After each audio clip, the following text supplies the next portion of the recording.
All right, all. Welcome to the Friday Night Strike. I'm your host, Night Strike, and the Friday Night Strike is a 1 hour show where we just, where the panelists and myself have a conversation as well as we interact with the viewers on the live chat of YouTube and have a conversation with them as well. So, it's basically water cooler talk almost. If you've heard it sometimes. Not the greatest, but hey, we do what we can. All right. I'm going to send links out.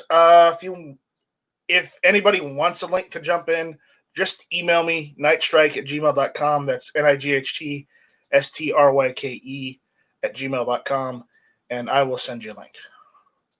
All right. So let me get this show on the road.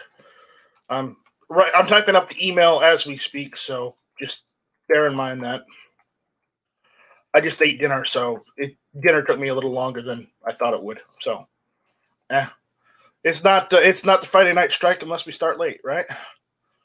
So, anyways, let's see. I just got to get the thing. All right, no, that's the hit or miss email. I can't send out the hit or miss email to people. That won't be right. What's going on? What's going on? Things are messing up. There we go. Just take that. Uh-huh. What the whole thing?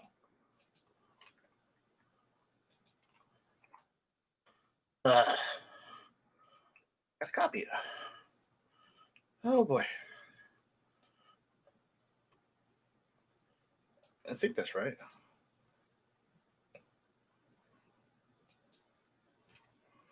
Yeah, it's probably right. That's probably right. I have no idea what my phone is saying. Apparently there's a weather service thing. So, all right. Let me know there's thunderstorms coming. Yay! I love thunderstorms, don't you? So, anyways, let me finish this email. I know I'm slow. I'm tired. Friday. It's the 8/14/2020. There we go.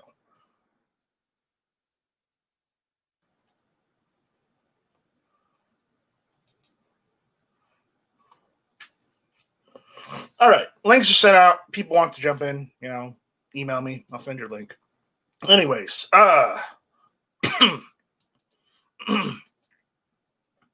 let's see who we got out there. We got Guns and Barbecue. We got DM Foss. We've got New York Outcast. Rob D. We've got G23. What else do we have out there? Southpaw RRX out there.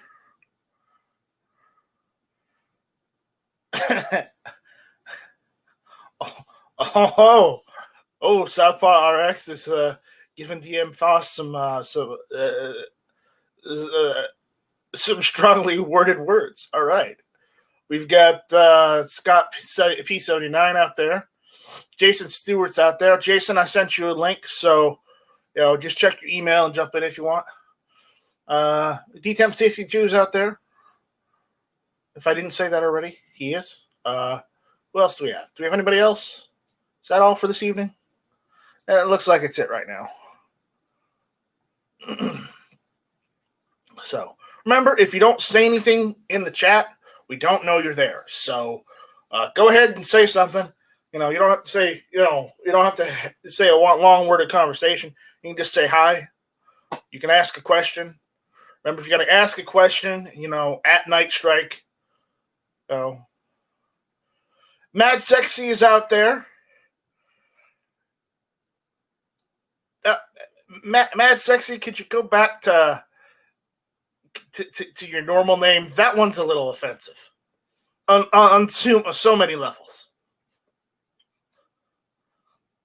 That one's just too offensive here.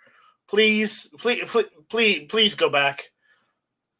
I don't want to have to take action because that one's, that one's just unacceptable. That gives me nightmares. Yeah. That is much better, Mad Sexy. Thank you. You rebel rouser, you.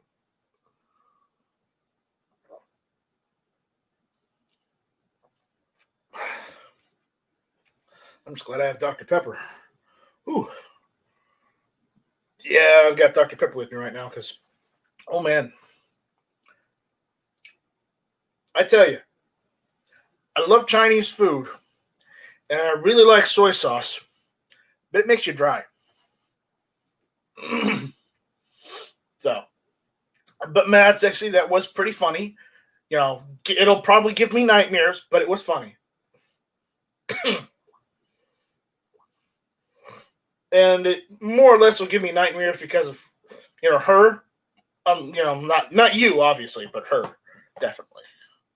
Yeah. So.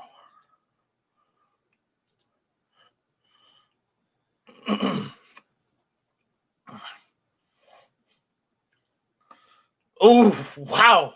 DTemp62 at Mad Sexy. Are you saying any old port in a storm? Yeah. Yeah. I think that's what he's saying. DM Foss says, at Night Strike, they say Diet Dr. Pepper tastes more like Dr. Pepper.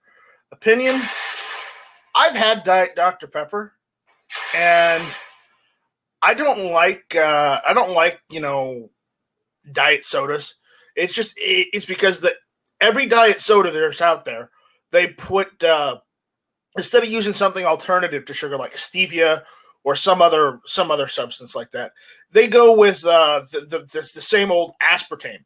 And I hate the taste of aspartame sweetener. I hate it I hate it almost as much as I hate Dianne Feinstein. Almost.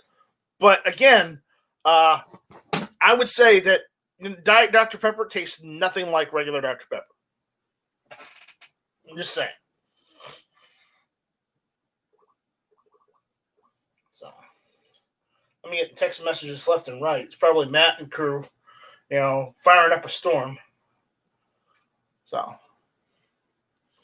Night Strike, ever try Sprite Zero? No, I don't drink diet sodas. I don't drink Sprite. I don't drink zero soda, whatever. I mean, the only zero soda I will drink is Diet Beef Soda Zero. Just for Fine Ape. Because Fine Ape's the only one that's got it. So.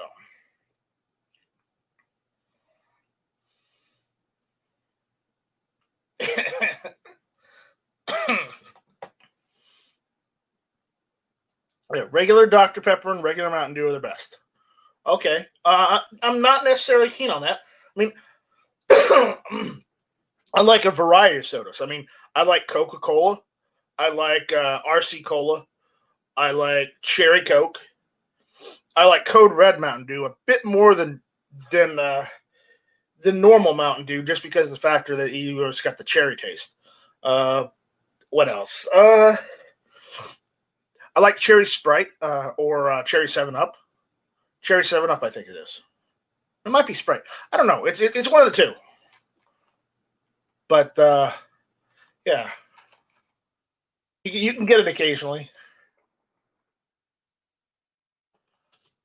I think it's Cherry 7-Up. I like that. No. There was one soda I really liked, but they stopped making it. Surge. And it was better than Mountain Dew. And I loved drinking it. Because I just got out of high school when Surge came out. I was out of high school for a little while. Well, when Surge came out, I was in high school. So, but as soon as I got out of high school, a few years later, they discontinued it, and it made me so sad. I miss Surge. They brought it back for a little while, and you can order it on Amazon sometimes. But then the stock just kind of went out of. It just went. They didn't have any in stock anymore. I don't know if they've got any now. If they did, I'd probably order some.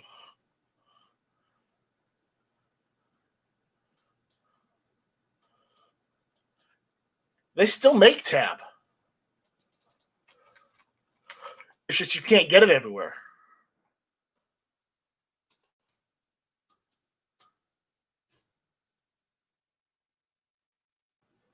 But yeah, you still can't buy magazines in California yet. But did you hear that they struck that down? They struck down the magazine ban. Yeah, they did it again. So, anyways, that reminds me, I should get a Tab T-shirt.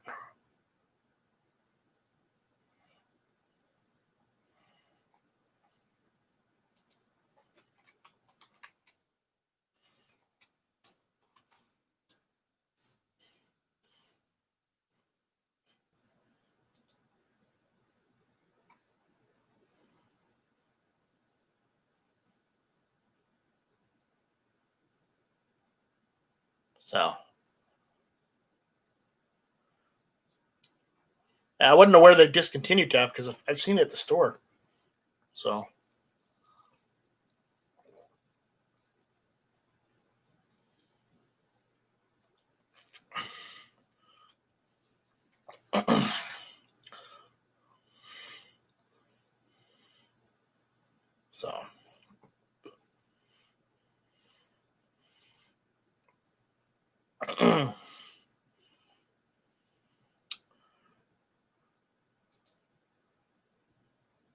anyways,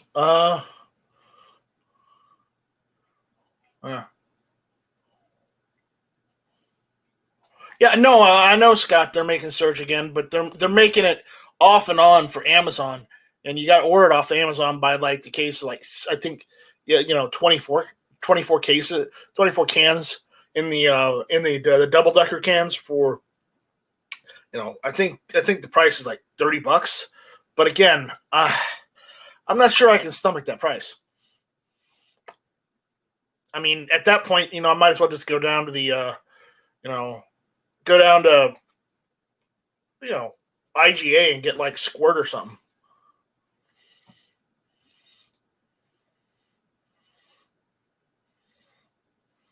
Yeah.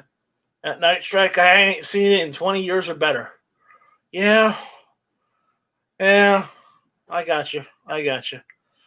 They must, whoever's a distributor in your area, Mad Sexy, must have decided to drop it from their offerings because they weren't selling enough of it.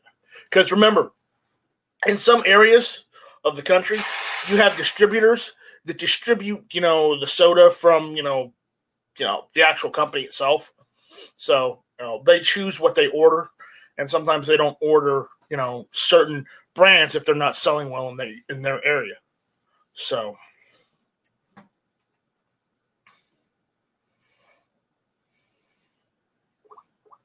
it's just what happens.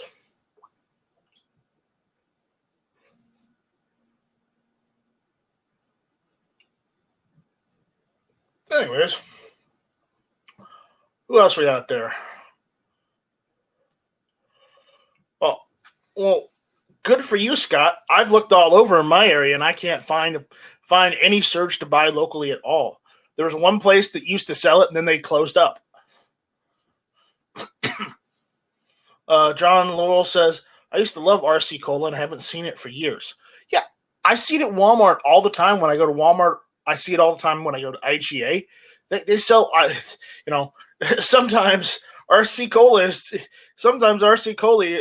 just as cheap as, like the Walmart stuff. Mad Sexy, I will agree with you on that. Your supplier is not getting you your fix.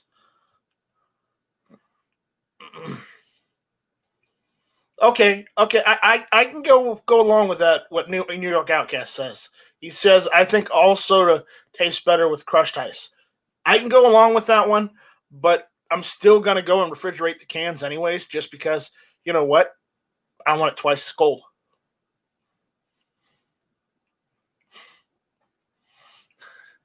DM Voss says crushed ice is a scam. Yeah. Yeah.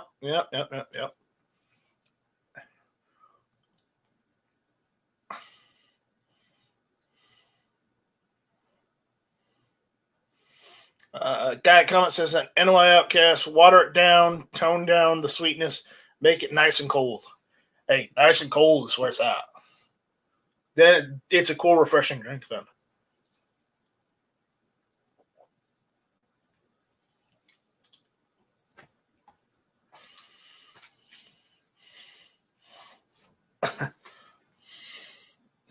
Scott P79 says, sounds like somebody's a little sore about that number 1 Mark III grenade firing Enfield I bought. Yeah, well. Scott, are you busy right now? Do you want to jump in, hang out? I can send you a link.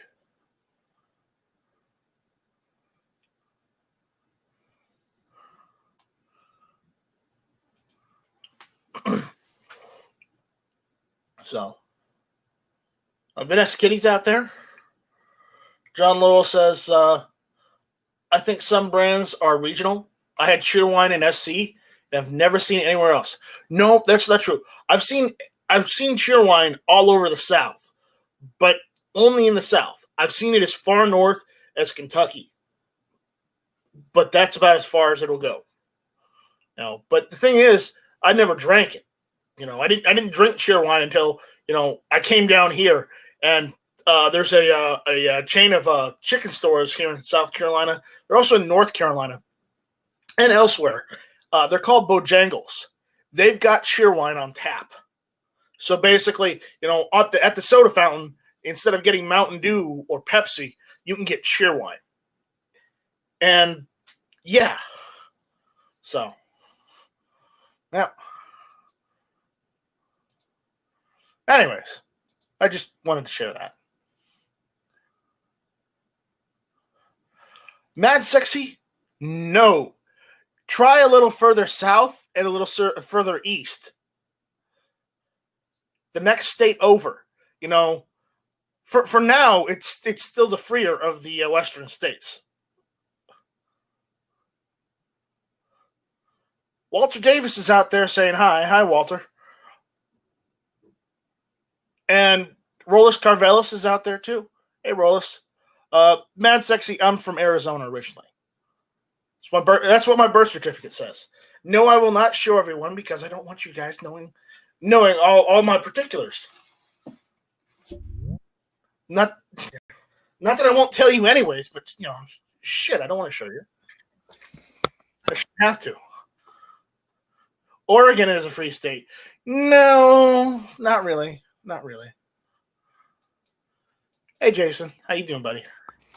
Hey, how are you doing this Friday?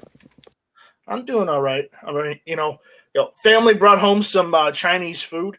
So I was eating Chinese food. That's why we started late because, fried rice and General Tso's chicken. Yeah. You're going to catch Corona again, man. No, because the place they went to was, it's a Chinese food restaurant, but it's run by Mexicans. Oh, okay. There you go. Yeah, that's funny. It's like two or three of the Chinese places here in town are run by Mexicans and or black guys. Well, they must sell Corona then. No, they make some damn good Chinese food. Is what they do. Apparently, they probably went to school or they learned from the master. I don't know, but they make some damn good food. So I'm not going to complain who makes the food as long as it's decently priced and it tastes good. I don't care who makes the food.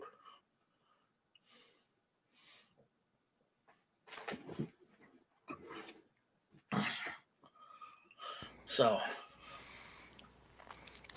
you had Chinese food? Yeah, Chinese food. What, white rice? No, fried rice. Pork fried rice. Okay, good. I was going to call you a racist. No, I don't. I do not like white rice. I mean, I like rice, but I have to have something with the rice in order for me to eat it because, in South Carolina, they have something called South Carolina rice or dirty rice.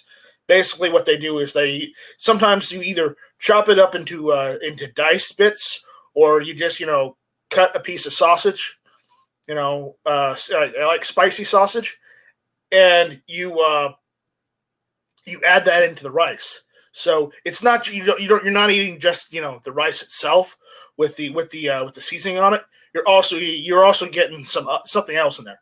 And I just don't like eating rice plain. Okay, I can't stand plain rice. It bothers me. It bothers me eating it because it just tastes so bland. It's not, I know it's somewhat nutritional, but it just, you got to have something else with it. Okay, so that's why with pork fried rice, you got pork in there. You've got a ton of vegetables. You've got the rice. That's what I like. And thank you for making me go on a tangent about fried rice. You're welcome, man. It was a good one. But can you understand what I'm talking about, though?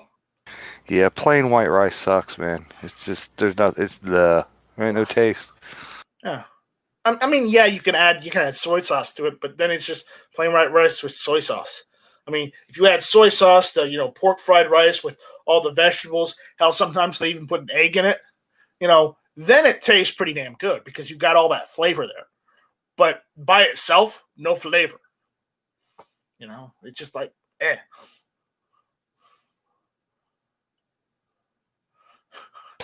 Are you getting closer to the CMP gun? Yes. We will talk about that later. Not on the air. Okay, cool. Sorry. Actually, are you on your computer tonight? Yep.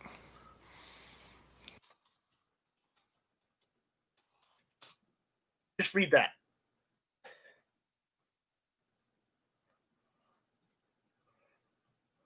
So. Okay, man. I got the message. The paperwork was already sent out, so cat's out of the bag. I did that on Wednesday, and I also shipped that stuff out to you on Wednesday too. So we should be getting it soon. Oh well, thanks a lot, man. You didn't need to hurry or anything. I know, but if you buy something from the GunTube store, I make sure to send the stuff out as fast as possible. Usually next day if it's after 4:00, okay?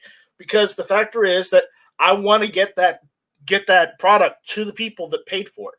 I don't want to drag my feet on that because that's not how to do business. If somebody pays you money for a product, you give them that product. And that's my mantra on that. Yeah. I always give people what they pay for. Exactly. Uh-oh. What's up, homies? What's up? Travis P11's here. He's going to take us to school. So I want your take on this Night Strike with what's going on with the post office, because I don't know if this is true or not, but I'm hearing reports that there's sorting machines being pulled out and there's boxes being pulled out at areas where people drop off mail. Is this true? I have heard of this, but I've talked to my uncle. I talked to my uncle the other night, and they didn't do that. They haven't done that in Phoenix, but they've been doing it in other regions. Okay, I was watching, and I can't remember his channel. It's CRS Pawn or something or another. Good channel, good guy. Young dude's got a gun channel, and he actually is a freight driver for USPS. He hauls it from one station to the next, and apparently the government has shut down the option of going past the cutoff pickup date for mail. Like they used to allow 15 or 20 minutes for just getting everything out before they would close. And apparently that's not happening anymore. So they pull the windows at 4:00 and whatever doesn't get sorted that day has to go out the next day. Now I'm going to say something. You can complain about the post office, but I rarely have any problems with stuff that I send. I mean, I have items get there quickly. I mean, I get less mistakes with my US mail than I do with USPS and FedEx or with UPS and FedEx. So I don't want to see them screw with the decent federal system that actually, in my opinion, works for the customers. Now, you can complain about a bloated budget and stuff like that or whatever, but what do you guys think? I think you might be on something. I don't know. I'm going to say if they're pulling sorting machines, and it means that, my dad can't get his diabetes medicine faster, then, or not faster, but just get it at the same time he used to get it, or grandma can't get her her whatever on time, that's going to be pretty inconvenient for people. You start pulling mailboxes out of small towns and you make a person go 30 miles to get to the nearest drop off for mail, you're going to have problems, man. Mad Sexy, I don't eat ketchup, okay? I eat ketchup with fries or with, hash browns, but not by itself. No, ew, no. What's the reasoning behind shutting down some of the post offices? He claims that the Postal Service is not going to be okay. It's a big cluster. What I've heard on both sides of the dial here is that Trump claims that the post office is asking for more money and more funding because they're going to need it to process the mail-in ballots that are going to come in for this year's election. They're seeing a surge in mail-in ballots. Trump says that the mail-in ballots that people are going to be turning in are going to be fraudulent, and it's going to rig the election. Therefore, if you don't give the post office the funding they need, they won't be able to process the ballots. The volume of ballots are going to get in time to count them for the election. And so he thinks he's stopping a fraudulent mail-in ballot event from happening by basically cutting off the arms of the Postal Service and making them work at a snail's pace. Now, again, in his defense, he said that there's been reports of, just piles and stacks of fake ballots that get mailed in from certain communities. My thought about the ballot thing was you either had to vote at a polling station or you had to request an absentee ballot. That was the only way you can vote for president. Or there might be some special cases for work where people are overseas or whatnot. But with the mail-in, they don't require that. What are you talking about the mail-in? What does everybody say in the mail? I thought it's only absentee, which is registered to you. You have to request it, or there's poll voting. Is there another way you can vote for president that I don't know? They're trying to do just mail voting. Well, who's going to count that? They're just mailing out ballots to registered voters, so they say. Yeah, I don't like that either. That's not even. I don't think that the system's not even set up that way. I thought it had to be absentee by your request, or you had to go vote in a station. Maybe with Corona, they're claiming they're going to have some power or authority to send them out. And who's they? The Postal Service? They're not sending them. Ozzy out there, what part of the Mike militia, he says they have removed mailboxes in Chicago because of the riots. Okay, but let's go to other places around the country. Are boxes being pulled out of small towns? If that's going on, or sewing machines are being pulled out of, because I'm thinking we're in small town Nebraska here. You sometimes got to go 40 or 50 miles to get to a supermarket, okay? If you live in a small town, okay? You might say, we'll move. No, we're not going to go there, okay? Some of these small towns have a mailbox right on the highway, and if they pull that just to inconvenience the people in that community, if they're just random pulls of mailboxes, then we got a serious issue here, and there's no reason that needs to happen. Right. And again, I understand, the Postal Service has issues because they've got a pretty hefty pension plan for their employees, and I think that's where a lot of their funding goes, okay? So why they haven't whittled that down and just moved it out and made those people private invest in their retirement as a buddy to save on expenses? So we got a few comments out there. Mad Sexy's still going on about catsup or whatever. I don't know. Only know ketchup's Mad Sexy. So get over yourself. No, it's spelled CATSUP when it's not a Heinz bottle, if I'm not mistaken. I think Heinz has a trademark on KETCHUP. I don't care. I call it KETCHUP because it's ketchup. Period. All right. Dean Foss says at Night Strike, Washington State is all mail-in voting since 2005. My home state of Arizona, they also do mail-in voting. And you saw on TV, a few weeks ago, the president, actually giving them kudos for that because you saw the here's the thing. People complain about fake ballots. Those ballots get processed at a processing center. Typically, you have one person from each party that has to verify the ballot with some sort of a roster or registry before that ballot is counted. That's my understanding of how it works. And maybe in Washington, it's set up that way too. You put your ballot in the mail and it goes to a processing center where it has to be legitimately registered as a legal vote before it gets counted. So you can say there's fake. You could complain and say, well, that station got 700 fake ballots. Okay, but what happened with them? Did they get tossed? Did they get shredded? Did they not get counted? Did they get counted? If they didn't, then quit complaining about fake ballots. They have to be kept in case there's a court-ordered recount. Recount? Okay. All right. So we got another comment out there. Go Shadow says at Night Strike, massive issues with mail here in Washington. My vehicle title took 4 months to get from Olympia to Spokane, Washington in 2015. Oh. Well, at that point, you probably should have just driven there yourself. Well, I wonder if it got lost in the mail or if there was problems with getting the title released from the company that you bought it from, depending on how you financed it. Okay, he's also saying, I didn't get my mail-in ballot in Washington. Know several that haven't received mail-in ballots. I wonder if it's because there's delays in the mail. That might be because I don't know if you guys have noticed, but there is a delay in some of the mail. I mean, I've seen it here in Charleston. I've seen it elsewhere. I mean, it's happening in certain areas. So here in Nebraska, I have not noticed it. Where I live, I can get something basically anywhere in the state within about 2 days, depending on if I get it out at a certain time. Now, out of state, I have no idea if there's going to be delays there. So I'll say this: if you've got something you need to ship quickly, I hate to see us shift the business away from the Postal Service, but go UPS or go FedEx. And sometimes that's actually cheaper for package shipping too than USPS. I mean, Ghost Shadow also says that Night Strike vehicle was paid for, no liens. Well, there you go.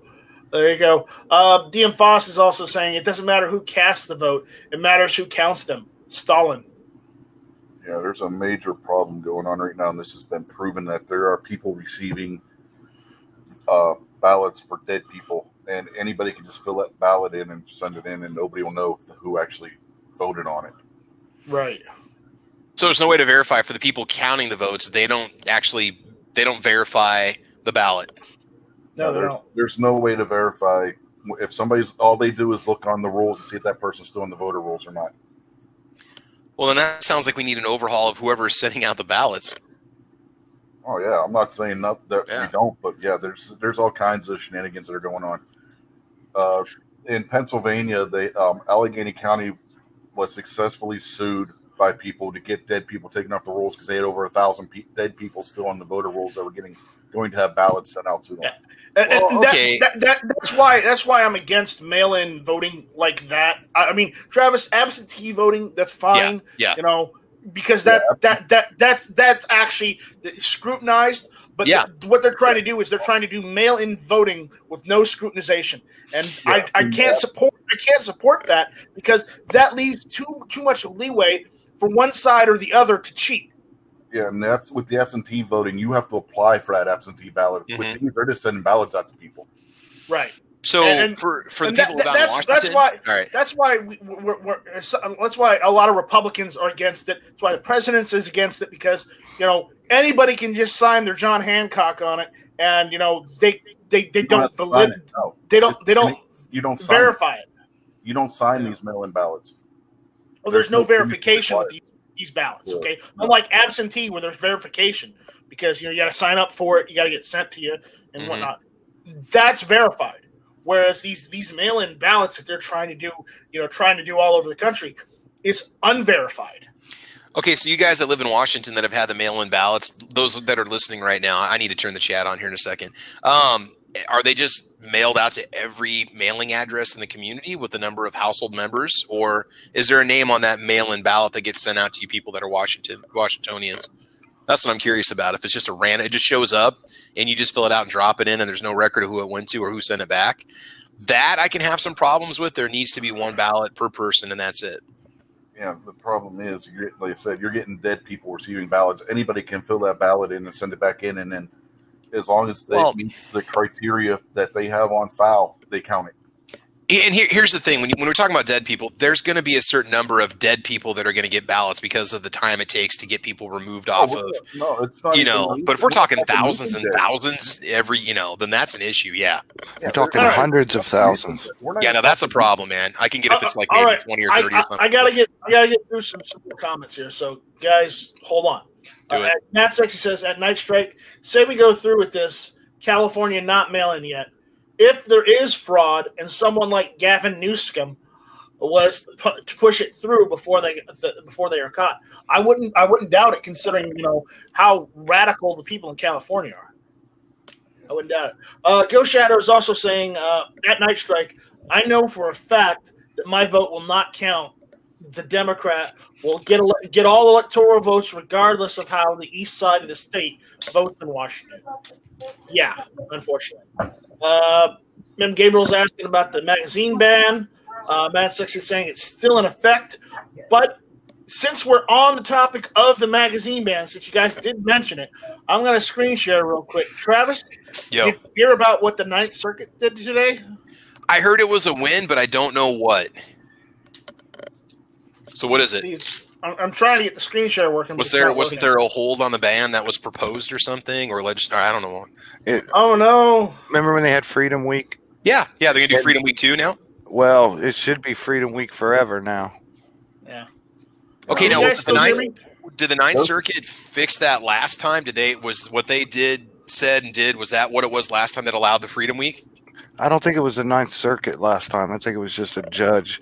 This time, the Ninth Circuit ruled magazine restrictions are unconstitutional. Yeah, 3-panel member board of the Ninth Circuit. It wasn't an en banc decision. It was just one of those 3-member panels. Yeah, so remember, to the full court or to. I got picked up on the chat. So can anybody put a stay on that injunction or whatever you call it? Is there anybody that can overrule that? It would have to be the Ninth Circuit or the Supreme Court. The whole Ninth Circuit. Travis, grant me moderator status. Okay. The 3 dots on the grant moderator status. On the ballot thing for Washington Go Shadow says anyone can fill in the ballot and send it back, and that they send them out to whatever address was on the voter registration. Nice, Rick. What option is that when I click on the 3 red dots or the 3 dots? Grant moderator. I don't have that as an option, buddy. Oh my God. Okay, jump out and jump back in. Man. Jason, do you have it? Can you grant me a moderator status? I'm checking here. See, I got the little star. It doesn't. Top right of my Brady Bunch window. It's not listed in the thing there as anything about it. When I hit the 3 buttons. Okay. Refresh the page then. I think I saw it. Because it's there. There we go. Okay, we're good. Because Travis, I can do this because if you update your window, you can add someone as moderator. You see that? What am I supposed to be seeing? You want me to watch through YouTube itself or what to see this?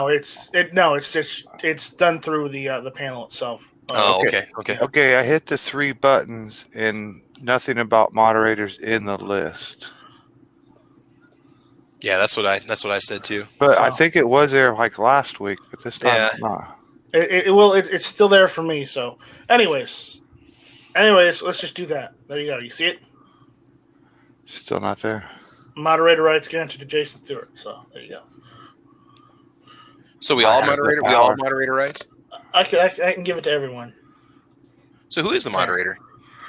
I am. All of us. Well, we all have 4 stars, but well, we got 4 stars now. So 4-star hotel, baby.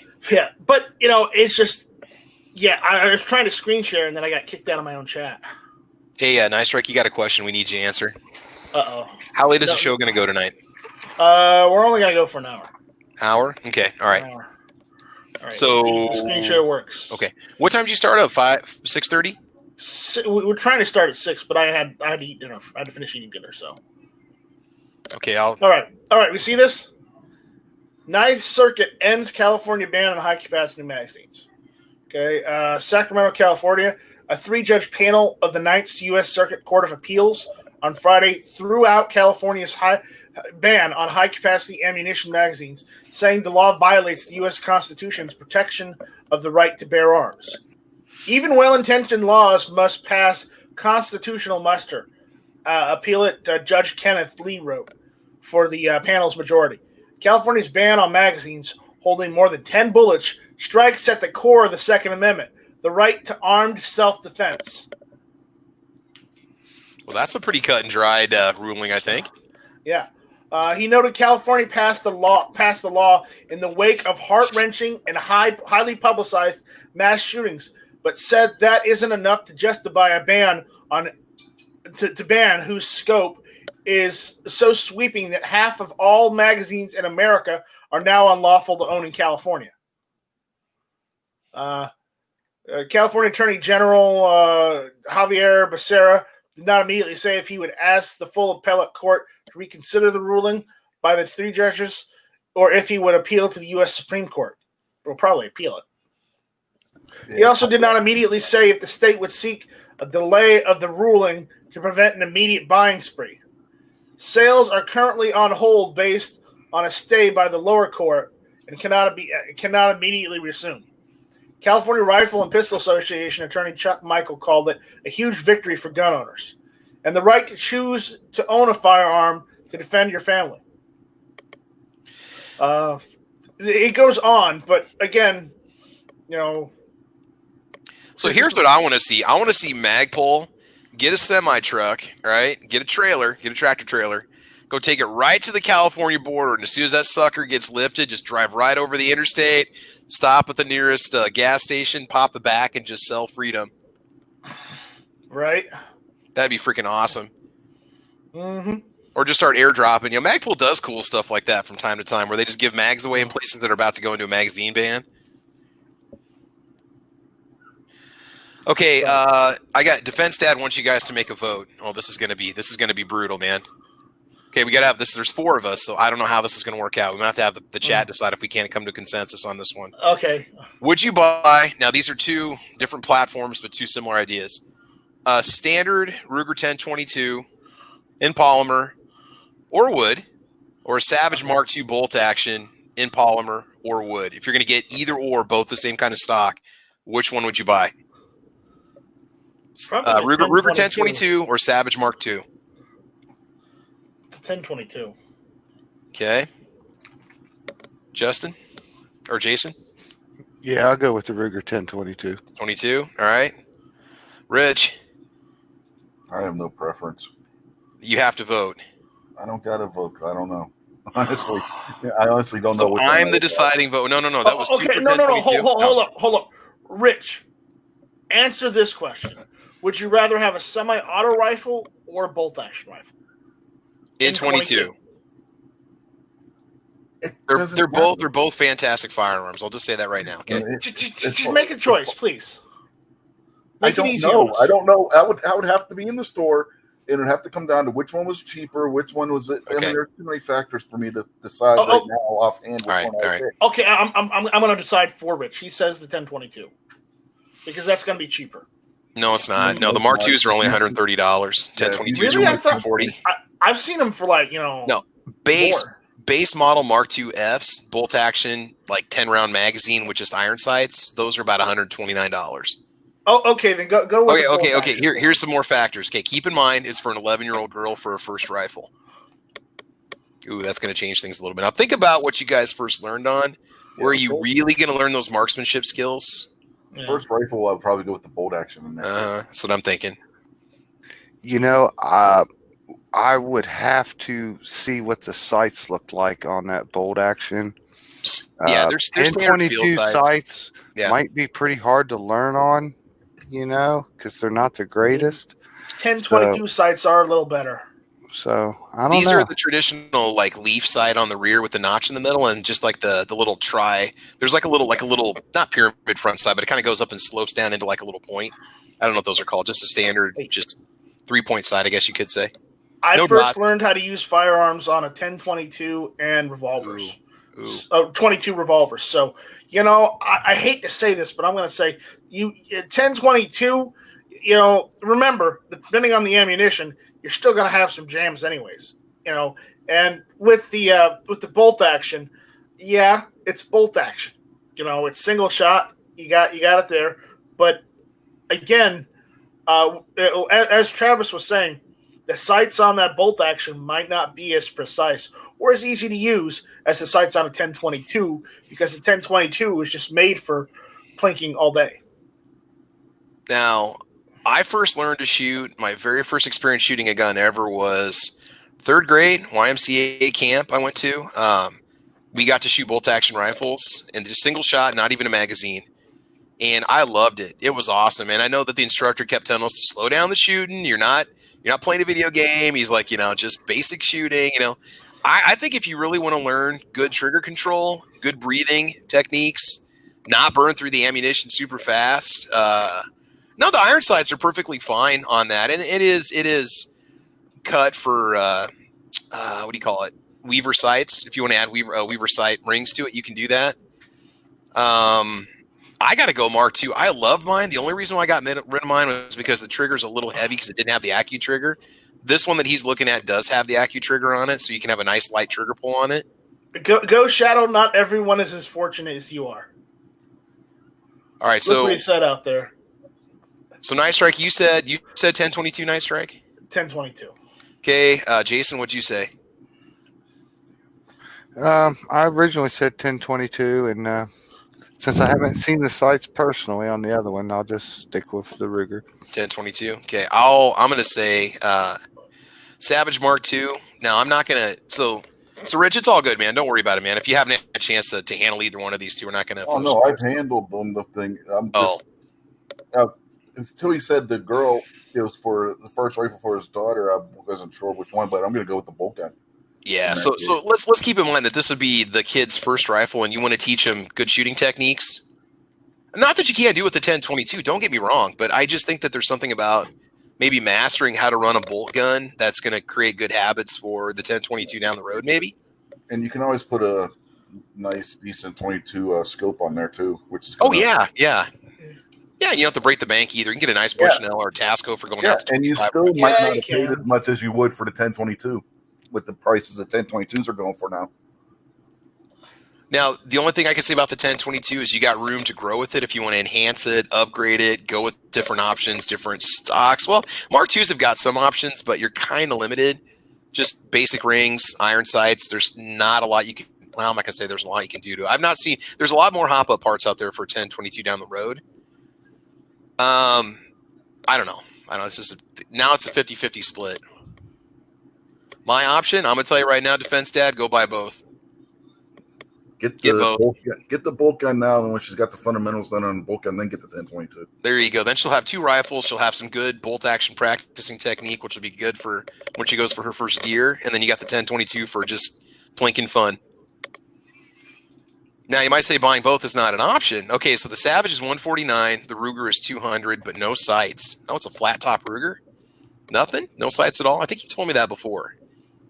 He's texting me right now, so there's only $50 difference, but you're not going to get any sights on the Ruger, which means you're going to have to add a scope, maybe $30 scope, $20 scope, $30 scope. Well, you'd have iron sights. He says it doesn't have any sights on it at all. Do they make a flat top Ruger with no sights? I've never seen one. I know they make receivers that are Picatinny rail receivers, but I don't think Ruger makes those. Those are like else. No, the Ruger has 1022 models that have like a thicker bull barrel from the factory, and there's no sights. It's also the shorter barrel. You can get like the 16-inch barrel, and it's there's no sights on it. They're usually threaded. If there's no sights on the 1022, you definitely go with the bolt gun. Pick up a good 22 scope, and you're going to pay less for that package than you would for the 1022 and an optic. Yeah. So you can get a nice Bushnell or a Tasco scope with the Weaver rings for like $30 at Walmart or $40. It might not even be that much. I'd spend as much as you can afford because you're going to get a better optic, in my opinion. I would just put an ACOG on there. Yeah, just get the BACOG and put it on there. No. Get a real one. Get a nice Leopold to put up on top of that. Go get a nice Steiner. Me personally, if I was going to go buy, and I've owned both. If I was going to go buy one again, I would go with the Savage. I mean, because it's more fun to just plink with the bolt action and kind of go back to your roots of learning how to shoot and shoot good and not burn through ammo super fast. You get rewarded for shooting technique when you use a bolt gun. Well, don't forget Ruger has nice bolt action 22 long rifles also. God, you're not. And they are not extremely expensive. Oh. And you can get from polymer stocks to wooden ones, different barrel lengths, different options. And you're also going American if you go the Ruger route. Nothing against Savage, but I think they're all made in Canada. Correct me if I'm wrong, but I'm pretty sure all Savages are made in Canada, if I'm not mistaken. But yeah, all I'm gonna ask is, does anybody have any end block clips for the M1? Nah. Nope. Nah. Maybe you have to get some gun shows, dude. If you have any in your area. You're funny. No, we have them in Nebraska. We've already had 2 or 3 of them. Yeah, we haven't had any. This year. They've all been canceled this year. Okay, we'll come to Nebraska where we know how to throw stuff down, man. Come on. Never thought I'd say that. Wow. Oh, Travis is just throwing stuff down left and right. Just throwing down, baby. We know how to make it happen. Come to Nebraska. We have gun shows. We're open for business. Yeah. Well, shortly, I'm going to probably need some end block clips. Let's just put it that way. Ooh. Barbecue says last Teenage Savage was made in Ithaca, New York. Oh, okay. Okay, my bad. Yeah, I don't want any guns made in New York. Sorry. I had a left-handed Savage bolt action rifle, an old one from probably the late '80s or early '90s, and it was made in Canada. So, hey, all right. Most Savages are made in Canada. Savages and Stevens. Don't you? Maybe the importer might be in Ithaca. Speaking of Ithaca, I just went to my gun dealer here on the way home, and I sat there and looked at him, and I didn't get an exact count, but I roughed it out. He has 10 or 12 double-barrel Ithaca shotguns all lined up in the used section that one collector just sold him. And every one of them is from the late 1800s to the early 1900s. Every one of them in a list. And I was like, did this guy collect every model there was? And they're like, yeah, I think so. Every one of them goes from $400 to $600 a piece. And half of them are hammer fired. They were so cool. But it to me, it basically looked like a dozen of the same gun, but each one was a different model, different barrel length, whatever. But they were all double barrels, side by side, and old. Like I said, he said there's not one that he thinks was made past 1910. Did any of them were any of them old enough to have seen, I don't know, war? Were any of them old enough to see war? 1899 was the Spanish-American War. That's a possibility, man. How much are they again? What's he asking for them? If they were made in 1910, then or made before 1910, some of them might have been used in World War One. Well, you never know. Oh. Hey, Jason, how much are they again? You said 800 or 1800. What'd you say? I was looking through some tabs when you were talking. No, they were all $400 to $600 a piece. They were all made in the late 1800s or before 1910. They're all Ithacas. Some of them have hammers, 2 hammers. Some of them don't. But they all, to me, looked like the exact same gun. But they were all models like 38s, maybe they changed to 31, 36 or whatever. But this collector had an example, so he probably collected them by the year of manufacturer. Okay. But he's got 10 or 12 of them. By the way, Defense Ad wants to apologize for making this decision a major talking point of the show this evening. It's all good, man. We had fun debating it. No, the right answer, if they got the Henry Classic, that's the way you want to go. Yeah. Well, you didn't ask me about Henry. No, I said if they have it, that's the right answer. He didn't put that out there either. So I'll add if you were going in the 22 market and it was going to be a bolt action, I would try to step up to 22 Magnum. Yeah, 22 Magnum's too powerful for Walmart to have. Oh, they sell it. Or no. Wait a minute, no, 17 WMR or HMR, whatever. I see that at Walmart. Yeah, I've seen the pink and the blue 17 HMR rifles, but not the 22 mag. Yeah, I've never seen a 22 Magnum rifle at Walmart. I don't even know if they carry the ammo in 22 mag. I don't know if I've ever seen it there. I've had to go to other places to pick it up in the old town that I was living in. I've actually had pretty good luck with is it Rock Island? Doesn't Rock Island Armory make ammo? What's their subsidiary that does ammo? Help me out here, guys. The yellow and black boxes. Is it Rock Island? What's that? Armscore. Yeah, Armscore. Yeah. Their that's 22 the mag company. ammo is decent. I've used that before, and that's pretty good stuff. Yeah, Armscore's the parent company of Rock Island, and ATI and made in Philippines. Yeah. Well, when you live in a small town and you can't get 22 mag anywhere else, it's like I guess I can make a 80-mile round trip to Cabela's and try to pick some up. Yeah, I'm not driving all the way down to Savannah just to go to Cabela's. I would if I were you. No. Road trip. Let's go, baby. Now, when you live in a small town, you're used to road trips. You just kind of have to out of necessity. So it'd be like an hour and a half drive. And if I went down to Savannah, okay, guys, you're not thinking fourth dimensionally. Paula Deen restaurant, right in Savannah. Man, my grandma cooks like Paula Deen. I don't eat her. Paula Deen? Who the hell's Paula Deen?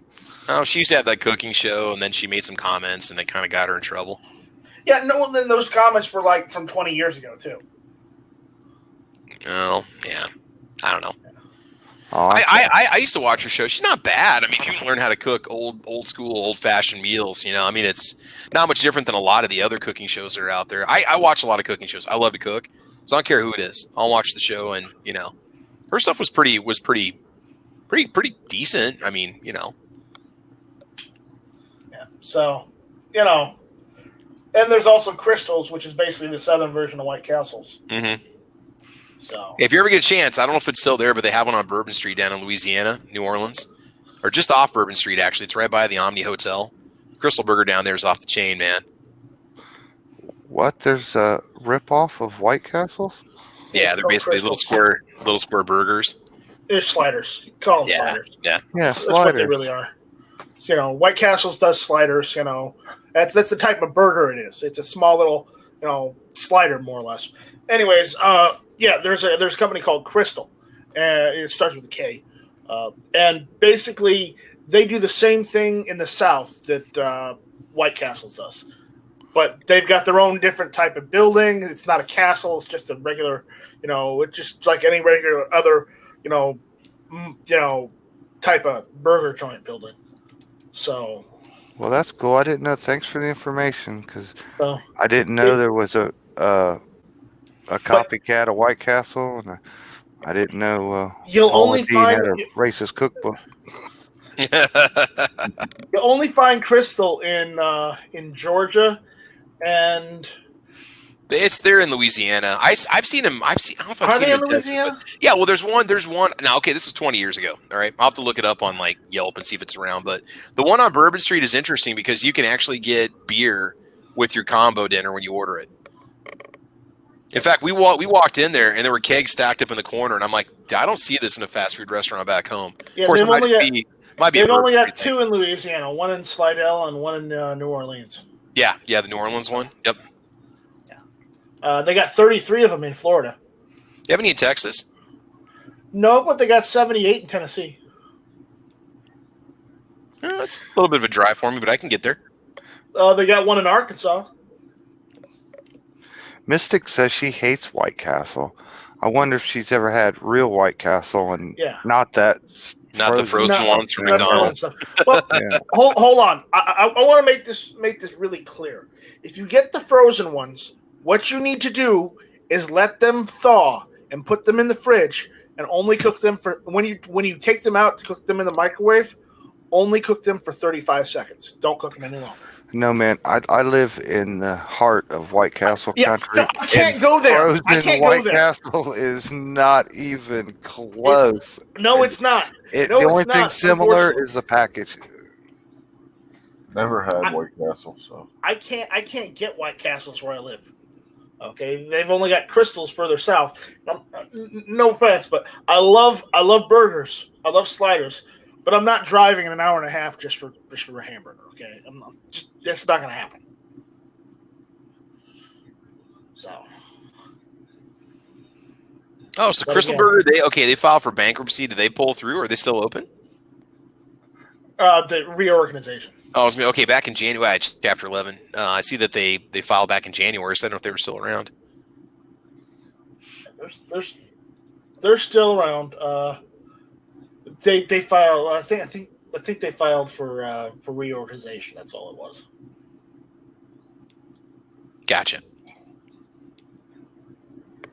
So, Nice Strike, what were you talking about when I first jumped in the lobby about? But were you talking about shipping and stuff on the GunTube lube? There might be delays or what? Only if there's delays with the U.S. Postal Service. Oh, okay, yeah.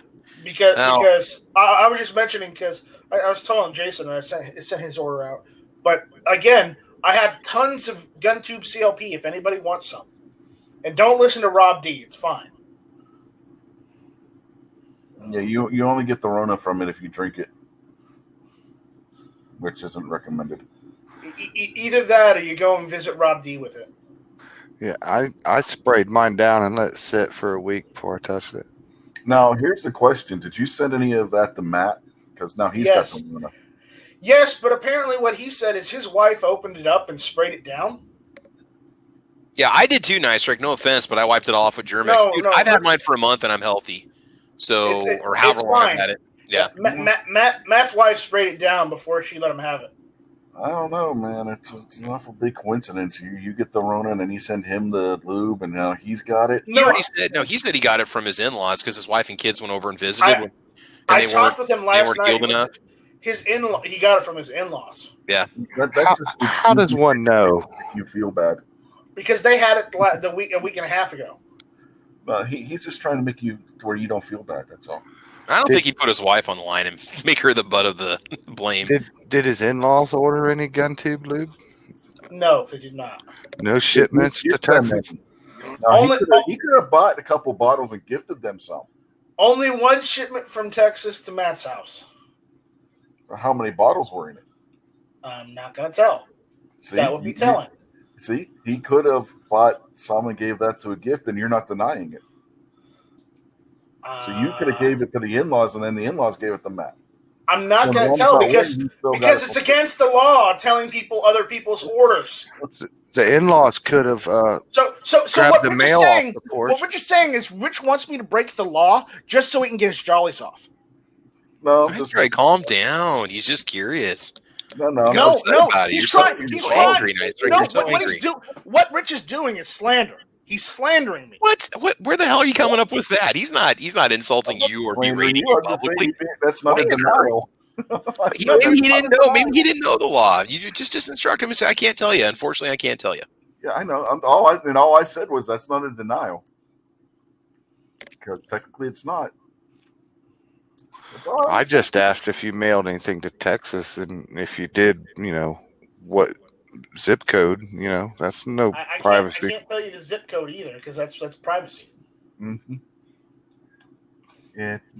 I can say it has gotten. There was a shipment to Texas, but that's about it. Only one person from Texas. Well, see, man, I'm not just asking. I'm doing research for an outbreak study with my online university. Let me guess. I'm getting ready to write a paper about. Let me guess. You're going to University of Phoenix online.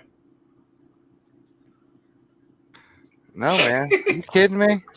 I would go to the High State University, man. The best damn band in the land. But you ain't got no football. Oh, we will. Nobody's got football. Well, no, wait. I think wasn't one of the divisions going to go ahead and run with it or not? Yeah, the only teams that are not is they say that, but everybody else wussed out. Nebraska wanted it. We were thinking about joining one of the other divisions, but I don't know if we're going to do it. Yeah, they'll change their mind and they'll play. The only two conferences that have bowed out are the Pac-12 and the Big Ten so far. And I think Nebraska for the Big Ten, Nebraska and Iowa were the only two that said that they wanted to stay in it. So then we had a joke going around, a meme on Facebook where it showed the Nebraska 2020 football season. It was Nebraska versus Iowa at their place, Iowa and Nebraska at our place. We're gonna have a bye week, and then we're gonna turn around and play them again the next week in a neutral stadium this time. Yeah, neutral stadium. Yeah, neutral stadium. Go up to like Minnesota or something, Yeah, Minnesota. Go play in the bubble or whatever they call it at Disney World, Yeah. Yeah, that's gonna make a bunch of people around here pissed off too because they're not gonna be able to watch the Mountaineers. You know what? It sounds really strange and funny, but I'm all for it. I support that. If these teams want to schedule exhibition games all on their own and do things, rogue and off the charts, I'm all for that, man. Screw these organizations and stuff. If they don't want to play around, then screw them. There's going to be millions lost. So, if the Buckeyes decide they want to schedule a game against Michigan anyways, I guarantee you ESPN, ABC are going to cough up millions for the rights to watch that game, and they'll sell it to them. And then the Buckeyes and the Wolverines will keep those millions and not the Big Ten, who touts every year about $400 or $500 million contracts. And they'll get in deep shit with the Big Ten. Yeah, because they're not going to be getting their cut of the revenue. Yeah, and you know what? The Big Ten will go to the. They chose not to. They'll go to the Referees Association and say, if you sanction those games, we're not going to let your guys ref for us anymore. They're going to lose their certification. Yeah, they'll strong arm it. I guarantee it. Hey man, I agree with you completely, dude. I totally agree, man.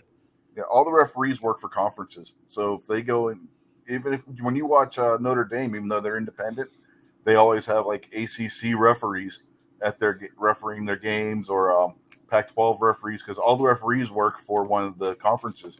So if they try that, they're not going to have anybody to officiate the game. Not that you hate. Not you can find some good high school coaches that don't care they couldn't do it. Or some good high school referees. Yeah, they'll find it, man. Every spring, these colleges play a game against themselves, against first string and second string, and offense and defense. And it's just an exhibition game, and it's not part of anything, and tickets are usually free. So they can find a way to play. And the conference allows it. That's the problem. The conference is saying, no, you can't play football right now. So guess what? If you do, you're going to be in trouble with that conference. They're going to fine your ass a lot of money. And we can't afford it. Nebraska's set to lose $60 million in ticket. The university is going to lose $60 million in ticket revenue. And the football team is what bankrolls all the other college sports, because the other college sports don't bring in any revenue. They bring in some, but not enough to be self-sustaining. And on top of that, you can also then face penalties from the NCAA itself, too, the governing body. So it's not worth it in the long run for them to go against what the Big Ten's saying. They're going to get all kinds of penalties and fines, and they could lose scholarships and a bunch of other shit. So then a student athlete should be able to sue the NCAA and anyone making these rules, because you're screwing with their education. You're screwing with, their activity or sports. You're screwing with their potential draft pick and their experience. You're just putting everything in limbo and just handing things out. Here's your diploma, even though you didn't go to school. That wouldn't have flied before Corona. So, you're holding these kids back. I would say I've never tested positive for Corona. None of my teammates have ever tested positive. And you just screwed me out of my chances. I'm a quarterback, and the NFL only looks at 2 or 3 of us a year, and you just screwed me out of my future. My education got cut short. If I was these players, I would sue. I would line up and sue the hell out of them. I'm not saying you're wrong, Jason. I'm just saying that if they do, they got to look at the bigger picture. It's going to hurt them more in the long run if they were to play the game than if they don't play the game. That's from the institutional standpoint. Hey, I want to say something real quick here, Nicer. We're talking about that magazine ban. Have you guys looked over at Palmetto State's main page?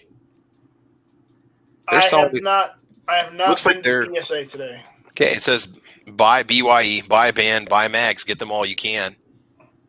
So I wonder if they've got the all clear to ship. Speaking of PSA, did you hear, Travis? What, they're pissing everybody up by jacking up their prices? Oh, besides that. Oh, okay. No, what else is there? Just the other day, they released the PSA branded AK-103s. Which is funny because we're never actually going to see them in stock, but that's a nice gesture. They're out of stock, but they're notified when in stock on the website, because everybody bought them up. The important thing is Robski got one, and he's going to run that thing through its paces. And he said that the Polish and Bulgarian triangle folding stocks do fit them. All right, there you go. So what do we know about that? What is the 103? Is that a 545? It's a more modern 7.62 by 39. Okay. It's got the side rail for the Russian style optics and whatnot. Jesus, I'm glad I got an AKV when I did, just because those things are about impossible to get to. It's got a folding stock. One version has a folding stock. The other one doesn't. Lord, have you seen PSA's prices on some things lately? Yeah, they're $640 for a case of 5.56. Get the hell out of here. It's weird. For a Glock 19. How much? $6. Jesus, isn't that above retail? Like $50? $7.99. Oh, okay. So they're gonna take it up there, huh? For Mamacita. $600 for it. You know what, guys? Get them locally for $500. I've been noticing the price on firearms and ammunition and even accessories have been fluctuating all over the place. They've been going up and down, up and down, up and down. One day, say one day, or a handgun will be, $279. A few days later, it's $399. What the hell? Yeah, they want $429 for a shield at 9mm, the 2.0 shield. I could go to a shop right now and pick one up for $350. Hey, how much were these AK-103s retailing for? God, I don't know. Are they 1,000 or what? You think they're over 1,000? No, they're probably under. about 1,000. Okay. No. I can't afford one, but the AKV magazine prices are still $15.99. That's good. If you guys got an AKV, get mags. Well, yeah, you can use Scorpion mags in those too, right? Yep. And Magpul makes them too. Yeah. I just don't like, how a month or two ago, bulk carrier groups, which were $69.99, are now $104.99. Yeah, no doubt, man. That's ridiculous. That's good God. They were like $49. You could get a basic one, just a simple one for $50 back in the day. And lowers, which were $49, are now $84. Mm-hmm. Yeah, I don't look for prices to come back down. Now, if Trump gets it, if he gets elected, then I think we might. Well, you're not going to get a slump because there's still people that want guns, and there's a lot of us that are still waiting to buy guns. I think it'd be more of a gradual taper versus what we had in the last election, where we were buying anything we could get our hands on. Because for one thing, it was cheap, and for two, we thought maybe we wouldn't be able to get it after the election. So I think that's probably why we had that massive slump afterwards. How much you guys? I bought like 6 guns up right before the election, within a month or two. I purchased something. I sent paperwork in. I got something on one of my bucket lists. As I said on Hit or Miss, the other night, if there's something you're looking at getting, you might want to get it before the election because you don't know what's going to happen with the election. I'm not trying to panic anybody. I'm just saying that if there's something that you've been looking at getting for a while, but you've been holding off on, now might be the time if you can afford it. Yeah, I mean, just looking at what's not in stock and how long stuff has been out of stock, you got to pay an extra $50 for this or an extra $75 for that, and it's still under retail price. Just get it, because if it looks like Trump's going to lose and we start hearing that in the media and that's what the doom and gloom is projecting, not that he couldn't win, okay, just don't fall for the media, but if it looks like he's going to lose, then you definitely want to go get whatever it is that you wanted to buy. Because you won't be able to get it afterwards. And also, don't pay $900 for an AR. Go buy a lower for like $200 from PSA. And go buy an upper from somebody else for $300 or $400, and you're done. Yeah. And today, I know Delton's got uppers for like $350. Yeah. In today's email from PSA, or one of the emails I got today from them, the Shield, the first gen Shield 9mm, they're wanting $384. Weren't those like $249 at one point or $299? Yeah, those were under $300. Yeah. Good God, man. Oh, and the excuse we're hearing from the industry is that the cost of raw materials has gone up and sourcing raw materials has driven up the price. I'm like, I don't buy that. You know what I'm saying? Pixar didn't happen. Show me some invoices that show that you're paying. Show me some proof. Definitely wouldn't apply to the Gen Shield. They don't even make them anymore. These are all just what they have left over that's sitting in a warehouse. Yeah. And here's the thing. FN is still making barrels for PSA. By the way, the AK-103 has an FN barrel. It's got FN. It's got the actual FN logo on the freaking barrel. Now, here's the thing, though. We talk about how awesome capital is, and we talk about how awesome it is we have a free market economy. Well, then it's our choice as customers to not buy from PSA and go buy some from somebody else, Exactly. So I'm just saying that's, we complain about it. They can do it if they want to, but we also have a right to go shop elsewhere. Not that it matters because they're going to make the sales anyway. But I feel better as a customer if I don't, support bad habits, which is, jacking up prices 3 months before an election. I get what you're saying, but the price on that shield is absolutely ridiculous. Oh no, dude, I agree completely, man. Oh hell yeah. Strip lowers are $74.99 right now. $380 should be the price of what the Gen 2s are, and the Gen 2s are wanting $430. Yeah. They want $299 for G2Cs right now. G3C. I went through. All right. Yeah, it was a G3. I saw twos the other day. I went through just tonight at my dealer, and I checked out the Shield 9mm, the 380 EZs, the 9mm EZs, and the Performance Center ones. And he showed me like the original Shield and all the styles that they had in Shield. And man, that's really not the gun for me, I'm afraid to say. They're too skinny. They don't fit my hands. I can't get a grip on them. You know what? I almost just go with like a compact, like an M&P maybe. He actually showed me a Glock 43X that was still small, but more that felt better to me. Yeah, you want something that small, look at the M&P subcompact. That's like the compact, but it's a little bit shorter in length. It's got basically the same style grip. I wish we could show guns on these damn live streams because I'd show you my compact. We can bring pictures up online and show them. I do it all the time in order to get shut down. Yeah, I know. I would show the shotgun I just got the other day. Yeah. Here's a question for you guys. If you had the tools, would you rather get yourself a strip lower for $74.99, or would you rather go buy an 80% lower and just mill it out and do it yourself? 80. Well, I don't have anywhere to mill it out right now. So. No. Let's just say if you did have the ability and the tools and the capability to do it, would you rather? Because here's the thing: for $5 more, you don't have to pay the FFL transfer fee. Shipping will probably be about the same. You're spending only $5 more, and you can skip the middleman of having to worry about registering it. That's tempting, isn't it? Yeah, but then there's also the chance of legislation going by saying, by the way, all 80% or guns made from 80% are now banned. Well, I mean, unless they go into the purchase records, they're not going to come knocking on your door. They're not going to know. It'd be a heck of a lot less than having a 44 whatever 73 passed on your last strip lower that you bought. And if you do an 80% lower, you're now the manufacturer, so you just put whatever number you want on there and boom, it's serialized. Yeah. It's a good point. There's like a code. There's like a system. I think you might have to apply for the serial number. Maybe because there's certain information that has to be in the number. I don't know. Do they assign it to you? Do you have to request one from the ATF? I'm not sure. I don't have to do anything. I put serial number 001 every company uses different serial numbers, so I don't think that matters.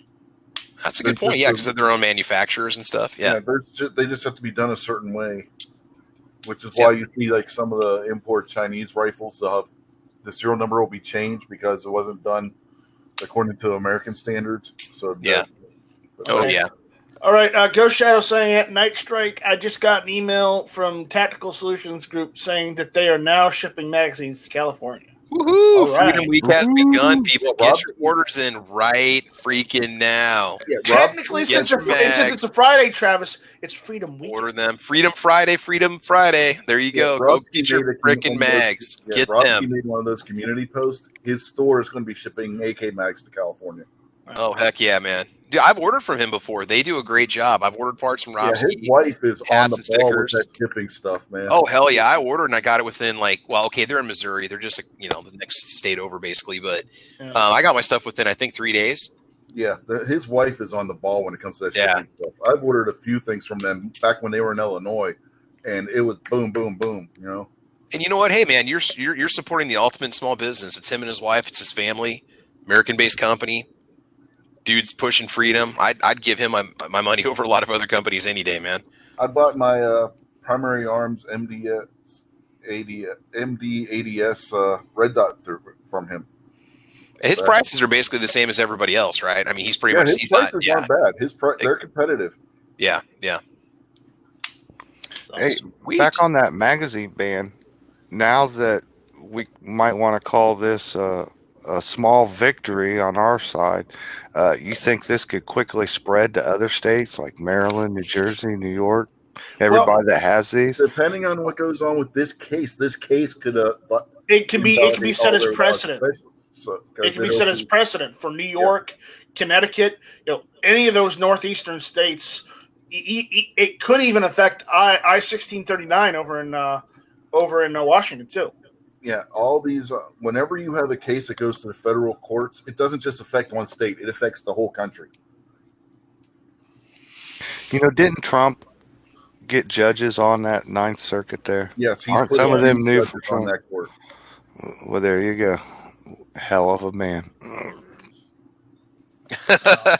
I think just like within the last hour, Magpul just put a banner up on their website. This is beautiful. Due to significantly increased demand and a high volume of daily orders, shipping may be delayed 3 to 4 business days. We appreciate your patience. They just had no shit moment. I'm not Will Rogers is asking, what is the problem on the PSA Dagger? Are they waiting because of the political environment, or are they having problems with testing or something else? I would probably say they're probably having issues with supplies. I would say manufacturing took a halt. That and trying to keep the demand up for their purchases, that they had to maybe move people over the shipping area because of just the crazy demand of parts and the price of parts for that type of gun, because it's a Glock derivative more or less. Yeah, even if they're making their own parts on it, you know. Even if they're making their own parts, if they don't have anybody making those parts, then nothing's going to get done. Because I'll let you know, right after I went to PSA that one time when I said they were still open, the day after they closed, and they were closed for like 2 weeks. Yeah, Costain Arms, that 1911 manufacturer that Sarge has dealt with, I've dealt with, Midnight's dealt with them for a couple of months there. They only had 2 models that they were doing. They were only doing a base 1911 45 and a base model in 9mm, because they were doing other things like making supplies for the local hospitals and stuff. So they just didn't have the manpower to make the pistol. So they had to cut back on their line. Now that that's all passing over, they're starting to get back into full production again. I want to order from those guys, man. I'd love to get one of their little compact 45s. That'd be sweet. Worst part is all this has caused them to have to raise their prices too. Remember when their base pistol used to be $1,300, now it's $1,500, because they had to increase their prices because of how hard it is for them to get the steel and stuff that they need to make the parts out of. Oh my God! Maybe I'll be waiting a little while on that one. To build a gun, even PSA, something is outsourced. I don't know how PSA, if they're completely manufacturing stuff, but it could come down in these times as a simple spring that they just can't get sourced because those factories are shut down, or a heat treating company, or even a supply company. So if they're sitting in states where the governors don't let them go back to work or work full 40-hour weeks and stuff, man, that can really throw a kink in it, and stuff are going to be slowed down. It could be, the gun could be perfect, tested, worked fine, and they could have a screw or a spring that they can't source, and that's what's going on. Now, I know they showed us the Dagger a year ago, but I will say this: if it retails for 50 or 100 more than what they said, I will be pissed. Yeah, Carolina, you've had all these people holding on for so long trying to get the $299 9mm, and it's going to be the freaking unicorn that never came here. Yeah, Carolina EDC up there is talking about how Costain's going to have the 10mm. They don't have that on their site yet available, but when they do, it's not just going to be a 10mm. It's also going to come with a 40 Smith & Wesson barrel for it. Oh my God. Okay, you know what? I'm just going to say it right now. When that sucker, guys, I've been waiting for Glock to release a single stack 10, and they're probably never going to do it. So if Costain Arms does a single stack 10, mark my words, I'm going to buy one. Yeah, it's going to be a full size 19. It's going to be the one full size that they have in their inventory. Oh man, that would be freaking awesome. Costain Arms, what are you guys waiting for? My wallet's ready. Come on, man. If you buy one, Travis, you were banned from the chat because I am so damn jealous. Oh, okay. I thought maybe it's because you had caliber envy. Like there's like a size problem or something you couldn't handle. No. Oh, okay. I'm not envious of 10mm. It's just, it's the fact that it's a Costain. I've been kind of sitting back, and I haven't purchased anything lately. I do want to get a G3C and OD green if they ever come out, but I'm not really in the market just yet. I do want one of those Costain pistols as a new carry gun, but I'm sitting pretty good. I mean, I spent some change this summer, so I'm kind of just waiting to see if there's anything that really kind of tempts me here. Yeah, those guns are really sweet. I had the owner of Costain, Greg, was here in my living room with the box full of those pistols. We were talking. I should have got some video, but he stopped here on his way to Pittsburgh because he was going up there for one of their trials before the COVID thing blew up, and he stopped here as a pit stop on his way up. I told him, yeah, man, if you're in the area, if you're on your way, stop in. And if you got to make a pit stop, I mean, I got 2 bathrooms and stuff. And so he did. He texted me. He's like, "Yeah, I'm gonna be heading up your way. Is it okay if I stop by?" I was like, "Yeah, sure." Got to use your bathroom. I'm bringing TP, bro. So, okay, Rich, what's your take on it? They look very well built. We're talking precision, fit. We're talking butter smooth action. Yeah. Oh yeah, I told him right to his face this. If he would have put Nighthawk on the pistol or Wilson Combat, these would be $3,000 pistols all day long. Okay, you sold me, bro. The only problem is, like, what finish do I want to go with? I just like that. Do you guys like that? Like that sniper gray top with the black frame? Do any Cerakote you want. That's the problem, dude. Is I can't make up my mind. The problem is, what if one of us wants Parkerization instead of Cerakote? And I'm telling you right now, their palm swell grip is awesome. The one where you don't even have to have scale, the grip scales on it. It's just one piece. It's like it's kind of like a poly texture kind of thing. Is that what that is? I'm building one. I'm building one right now. Yeah, it's basically just like a polymer grip. Remember, Travis, that grip feels good in the hand. I like that. And another one that they have, I don't know if they have it available on this site. You could call them, because you can call them and find out what options they have if you want to order it over the phone, and you can actually get more options that way. They have the Magpul 1911 grips, and those things were really nice too. Yeah, I really like a few of those Magpul. Did they take care of the sharp edges? They're smooth. There's no sharp edges. I mean, when you take it apart. Well, that part would be polymer, so it's not an issue. All right. Well, the reason why I mentioned Parkerization, because it's the second when they made the A1s, they Parkerized them instead of blued them. So that's why I said that, because it's more in tune with the original 1911 than what they're doing. I like what they're doing. I'm not arguing. It's just I kind of like the old styles. Do I want night sights or not? Yes. Yes. Because I mean they're kind of dim, No, they're night sights. Like in daytime. I mean they're not. These might be a little bit higher quality than the ones that I was used to. Well, you can also get one if you're worried about being dim in the daytime. They also have a white dot rear and the fiber optic front option now. Co-Saint Arms are made in Flat Rock, North Carolina. Guns and Barbecue. So that's. I think I'm just gonna do. Would you guys do black on black, or would you do gray on black? Here, I'll two-tone looks nice. I know. I'll paste the website out there for everyone. Yeah, if you want to do custom on the Cerakote, I would call them and put your order in that way. That way you can talk to them and get it done exactly the way you want. What was the thing with that safety again that they have their what do they call that? The fast safety. How does that work again? Yeah, it's a decocker or what? It kinda. It's hard. Look it up. The best thing I'm going to tell you to do is look it up and. Because don't they just take the safety lever and they make it into it? It makes it your safety into a decocker. Without actually having one here, it's hard to explain how it works. Well, I remember watching it in Sarge's video, but it's been a while. So I'm up to 18. I'm up to 1850 right now. This sucks. I could buy a pickup truck here in Nebraska for that kind of money, man. Yeah, but you're getting a full custom pistol for less than half of what you would pay for a Nighthawk or a Wilson Combat that's customized at the same level. Just keep that in mind. So 45 ACP, tri-top, tactical aluminum frame, square trigger with custom stippling and VZ standard 1911 side. Oh, I don't want the VZ standard side panels. I want that. I like that palm swell grip that you're talking about. Yeah, okay, well, just put that. You don't have to have side grips on it. The option would be... So I'm going to hold out for a 10. I'm going to hold out for a 10 because that's what I wanted for a long time, and Glock's not going to make one, so... Yeah, like I said, the 10 millimeter is also going to come with a 40 Smith & Wesson barrel, so you'd have both a 40 and a 10 millimeter. So question for the chat: anybody watching this right now? Does anybody make a single stack 10 compact carry or not? Like a 6 or 7 round 10 millimeter? I'm kind of curious. I know I know there are. I know that like Tank Foglio makes a 10 millimeter Witness P compact, but I don't think it's a single stack. No, it's a double. Yeah. Off the top of my head, Carolina EDC says that Rock Island makes a 10 millimeter. Yeah, but I think it's a full size or it's a full size. Yeah.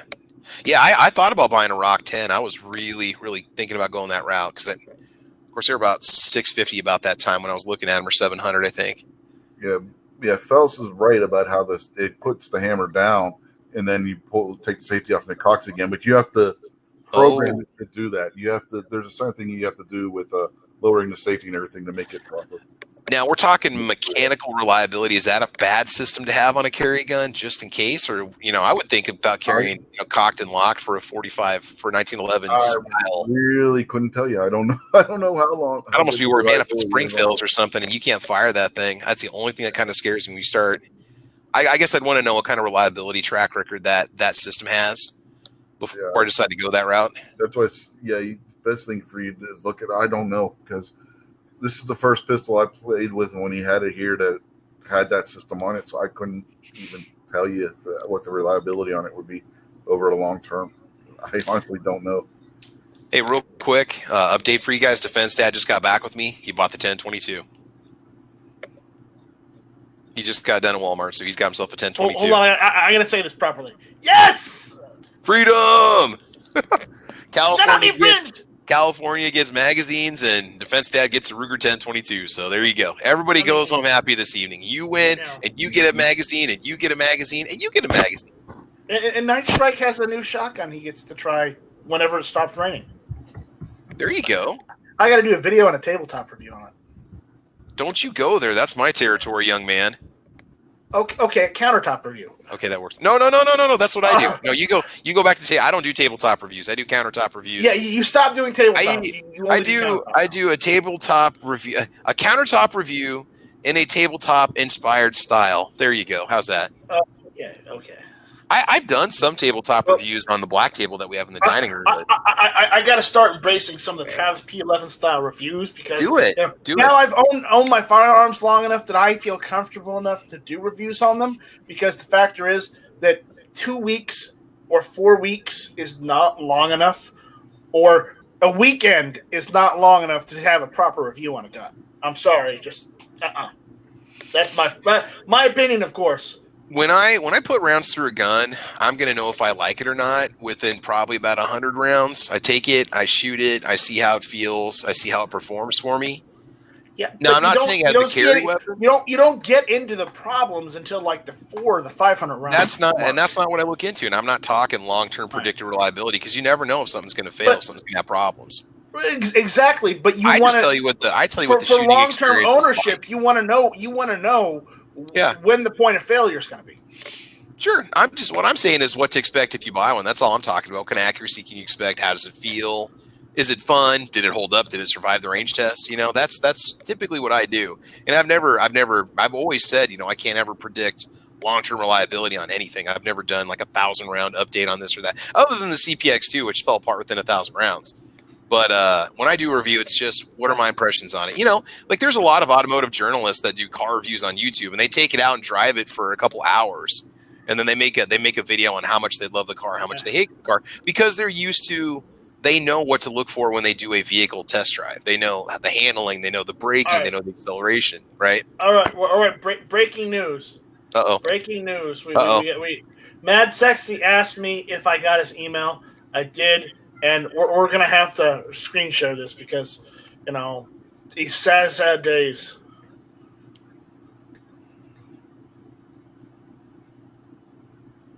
What happened? Your account has been permanently disabled. Oh! Who's this? Mad Sexy? It's Mad Sexy. For what? What did he do? What did he not do? Earlier in the chat,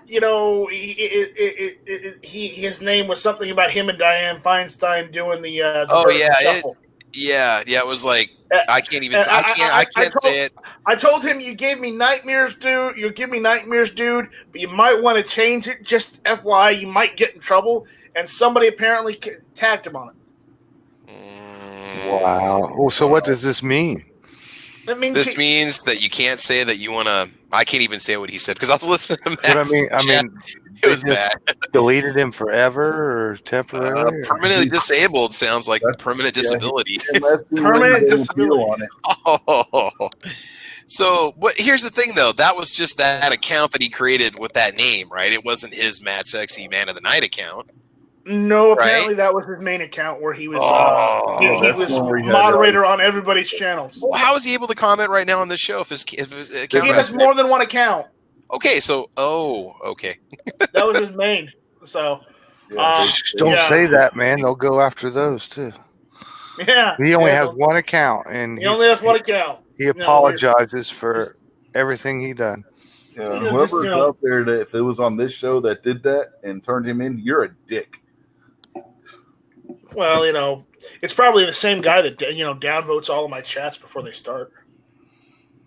So no, I didn't do that, man. Oh, never mind me. Yeah. So anyways, Ghost Shadow saying at Night Strike, UPS just dropped off my 55-pound hitch assembly for my new car. Now to get to work installing it. You get that wrench out, man. Carolina EDC Review says Travis P. He made a short video on that. Did you? I have not. I've not reviewed a hitch yet, but I did review a cargo carrier from Harbor Freight. Okay, there you go. I bought the. Did I? No, my Jeep already had a tow package on it, so I just used a. Yeah. Mad Sexy also goes on to say that he also lost all the videos he uploaded. Oh man, dude, you didn't back him up, brother? You didn't have him saved on a flash drive or something? Dude. Okay, anybody out there that's making YouTube videos, you need to go into your creator studio and you need to download the MP4 so you have them all. I do it monthly. So that way if I lose everything, at least I've got everything I've ever created and I got the finished video saved. And hey, if you guys have a Costco nearby, they have 5 gigabyte Seagate external hard drives for $89. Is that a good price, Night Strike? 5 gigabyte? No, 5 terabyte. 5 terabyte. 5 terabyte external hard drives for $90. Now I don't think they're 7,200 RPMs. No, that's if they're 72. Yeah. Okay, if they're 7,200 RPMs, yeah, it's a good price. If they're 5,400 or one of those green drives, I mean, it's still not a bad price for that amount of storage. 5 terabytes, man, for an external one. Just know that you're going to use it for storage. So that means you're going to back stuff up to it occasionally when you need to back stuff up. But essentially, you're not going to be using it every day. And I don't recommend. I recommend against using it every day as a normal drive because it's not. It doesn't have the capacity for that. Yeah. No, I've got a 1 terabyte I've been using for 4 years now. No, 3 years, and I still haven't filled it up with all the content that I've made. I have not yet filled it up yet. So yeah, he says he doesn't have an actual PC or laptop. Dude, get yourself a cheap Chromebook, if any, at the least, and you can back stuff up onto that. Mm-hmm. Download onto an SD card, man. Yeah, or a thumb drive. And then you're gonna have to delete it because the Chromebook doesn't have a lot of storage space. But you can just do one at a time. So well, it depends on the Chromebook. I have to do this properly.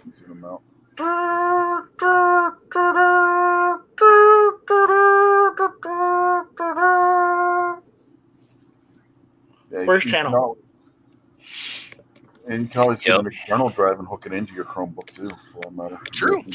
USB external. Or you get cloud storage. Just get a Google account and just buy the extra storage for $20 a year or whatever. And right.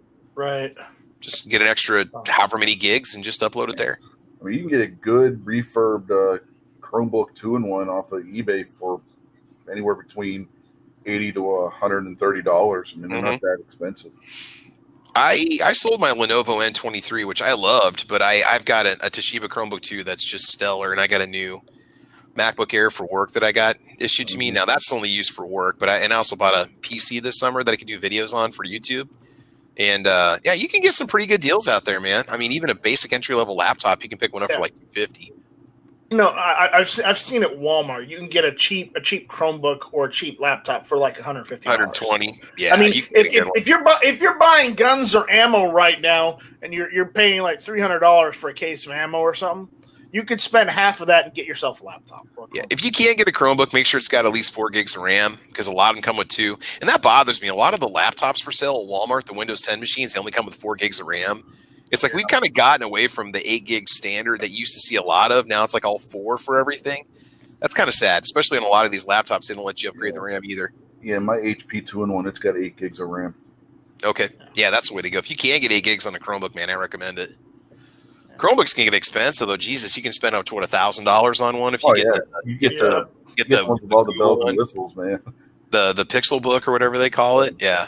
And it kind of bugs me because Chromebooks were supposed to be the cheap alternative to laptops, which there's a lot of Chromebooks that are running $300-$400. Of course, they're putting, i5s and stuff like that. But they're full operating system now. It's not like the original Chromebooks which were basically something that you could run Chrome on. Yeah, you get apps, Android App Store apps on there and everything else now. So it's not like they used to be. They're a full-fledged operating system on there now. The Chrome operating system. Yeah.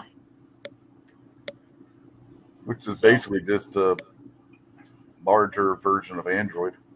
Yeah. So we've been going pretty long. I guess it's time to wrap it up unless people want to go longer. Wrap it up. That's what she said. Yeah. Do you want to go to the 2-hour mark, or you want to cut it right here? Whatever. I'm going to go ahead and stop. I got to drop off and take little Charlie for a walk here. Ammo Dog's been waiting patiently, so staring at me dude, we got business outside. I'm like, all right, brother, hold tight. Go take Ammo Dog. Mm-hmm. Go take Ammo Dog and say and tell Ammo Cat we said hi. Yeah, she's right next to me, actually. Yeah, here she is. Here, let me turn the camera on. You guys can see her. She's chilling like she always is. There you go. See, we got Ammo Cat right there. Dharma, wake up. You got fans.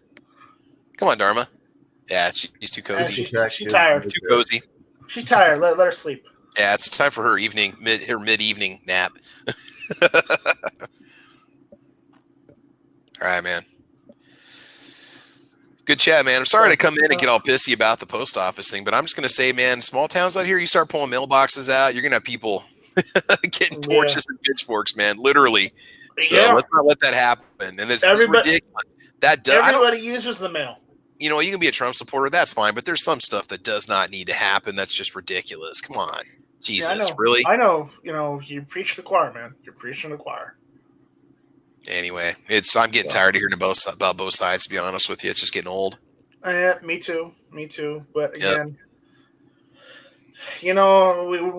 we'll talk about it later. Anyways, Travis, go take the Ammo Dog out. I hear him crying. Yeah, man. No, that's me crying. Yeah. I'm crying when I look at these. I'm looking at these gun prices and I'm crying. That's $200 for High Point. The world's coming to an end. I'm looking at my bank account and crying after a while. Oh, there you go. I should have bought a YC9 Gen 1. Why did I wait? Now they're $700 on GunStreamer, GunTube, or whatever the hell. Gun Broker. There you go. Gun Broker. GunTube does not sell firearms. Well, we could, couldn't we? When can we do private sales of firearms? Can we advertise guns? We advertise guns on GunTube. You could. That's not illegal. If I want to put a gun for sale on there, you're going to let me, aren't you? Technically, what you could do is you could go use I still got the GunTube community up. You could go to community.guntube.org and set up a group. Set up a group.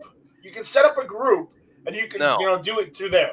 I want you to do something revolutionary, NiceRick. You let people legally advertise their guns on GunTube, and they have to complete a legal transaction. How they do it is not your problem.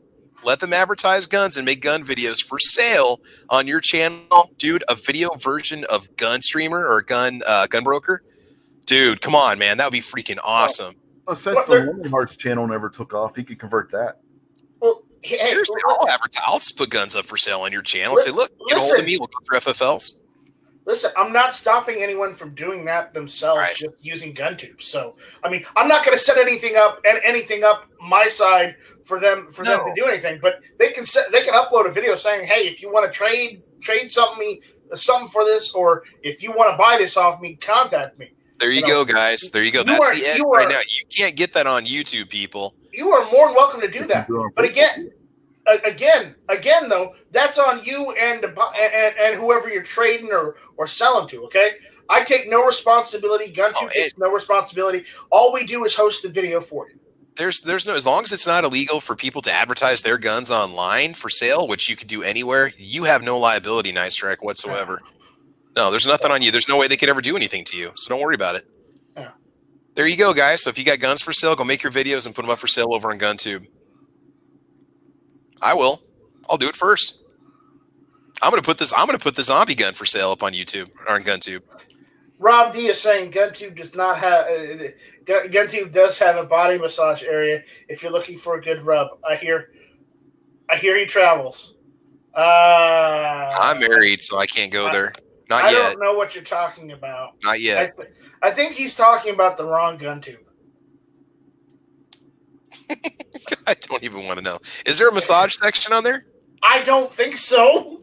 Well, there is. Oh my God! Hey, so there might be. Do you guys want to laugh a little? And this is kind of sad. Gun broker AKVs are starting at $1,200. Holy crap! No offense, but I'm just gonna if I want a 9mm pistol, I'm just gonna finish the AR pistol that I'm working on. There's nothing wrong with that. Yeah. I'm not gonna lie, guys. I just bought the AKV as a toy because I was kind of curious about it, and it would make a nice. It does make a nice home defense piece to have on standby. I mean, it's a pretty formidable, and it's accurate. It's easy to shoot. I love it. I'm not saying it doesn't. It's just I'm no. For it. Yeah. No, like I said, I was at a point where I thought, I like the way it looks. It looks fun. I want to try one out. I really enjoy it just for shooting fun. You don't have to have a reason to buy a gun. So. No, I know. It's just personally, I wouldn't do it. Yeah. PSA has the VP9 for $700 now. Those were oh my God. A month ago. Wow. Jesus. PSA. Shame on you. Quit jacking up prices. We're the ones that keep you guys floating in hard times. You got to work with us too once in a while, people. Good God. Yeah, I haven't been in the store in a while because I've been sick lately. So yeah, they're charging as much for a VP9 as what you can buy for a cheap USP. I mean, that's ridiculous. So, but once I go to the store, I'll find out how bad it is. Anyways, Travis, we'll see you later. Yeah, man. You have fun. You tell Ammo Dog we said hi. Will do. Y'all take care. Have a good night, guys. Later, Travis. Peace. Later, See you guys. later, Travis. See you later, Jason. Yeah. Guns and Barbecue is saying GunTube classifieds. Yeah, I could probably set up something like that, but it wouldn't interface with your GunTube account. You'd have to have a separate account. Sorry. I don't have an easy way to do that. And yeah, it'd be more or less like, a GunTube version of Armsless, which, I can't compete with Armsless either because I don't have the funding they've got. So, anyways. Just use a standard online forum model. I was just gonna get one of those open source classified scripts and use that. Yeah, that would work too. Either one.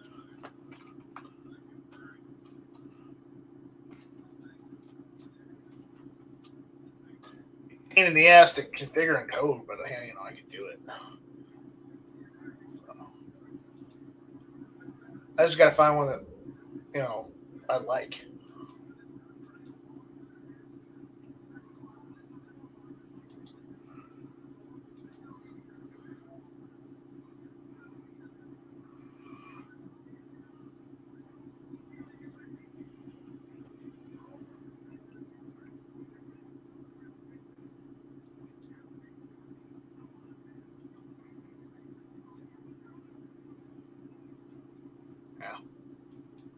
Anyways, it's just something to think about. All right, guys, we're gonna cut it. I mean, we're at the 1 hour, I guess, almost the 50-minute mark. I think it's time to, how soon is the Dagger coming out? Hell, if I know, they just released the AK-103, so maybe. Guns and Barbecue, no promises. I can't stop the bots. Those bots are tenacious. But again, if you guys need any CLP, go to store.guntube.org and buy some to help out GunTube to keep this stuff going, because without your help, I can't do any of this. So, anyways, so with that, we'll see you guys later. Jason Stewart, you got any final plugs? Any final words of wisdom? No, good to see you. Thanks for the invite tonight. I did a live chat last night. I haven't done very many of anything. Had good success with it. We all had a good time. Appreciate everybody that showed up. And I think I'm going to try to start doing one at least once a week. So check it out. I expect the link. No problem, man. I'm still learning. So last night I was just putting an open link out there. But my next ones I'm going to go ahead and schedule in advance so people get more notification on. Yeah. Yep. So with that, Rich, final words of wisdom? Just watch Gizzard Gary's show tonight, and then Sunday this week Unloaded over on the Unloaded Media channel. There you go. That's all she wrote. All right, guys, we're gonna stick a fork in this one. Call it done. We'll see you guys later. Take it easy. And remember, always keep one in the chamber, the GunTube chamber. And shall not be infringed. There we go. Bye-bye. Pay it forward. God bless America.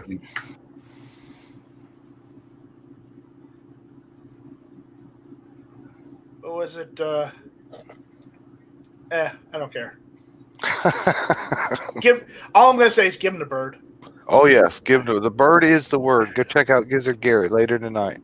Yeah, go check out Gizzard Gary later tonight and on Sunday. So, with that, we'll see you later. Bye, Felicia. Adios, Felicia. Te amo. Oh, video's in, Felicia. Shut the door. No. Roll call says the door's right over there. Right over there. I'm pointing at it. Do you see it?